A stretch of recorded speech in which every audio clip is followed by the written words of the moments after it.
Vou falar de um cinema que é completamente diferente, tá? A gente tem que ter essa ideia. A gente tem um comercial que é Hollywood.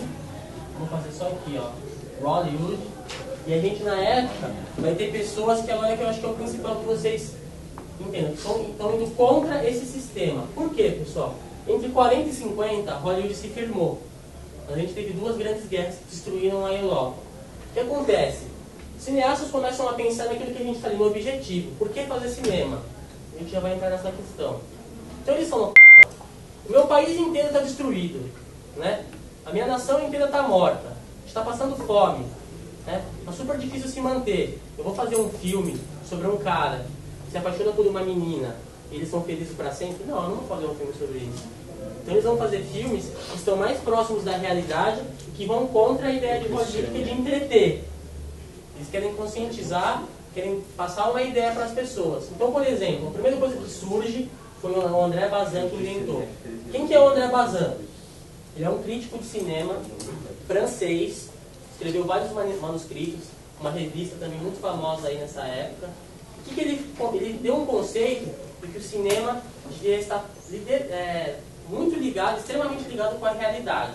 E ele é francês, como o cinema é. Aí a galera na Itália leu o que ele falou e criaram um movimento chamado neorrealismo, que é o seguinte, basicamente, é o novo realismo italiano.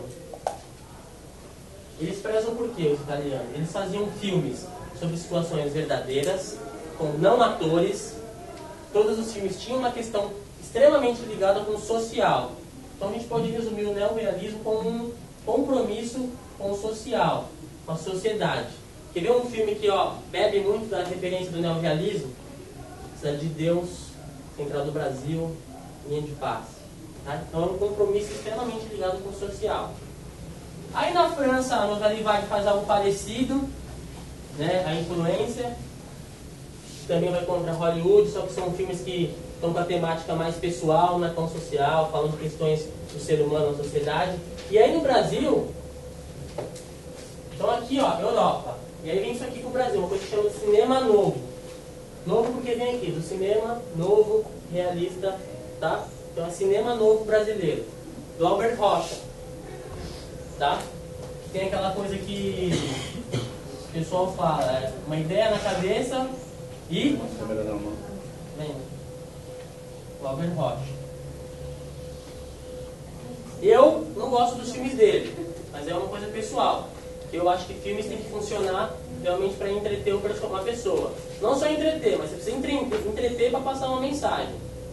Mas o Glauber tem uma importância muito grande, pessoal, para o cinema brasileiro. A gente tem que assumir isso, que é o seguinte. Ele fez a primeira coisa, o Brasil ser visto lá fora, com essa questão do cinema.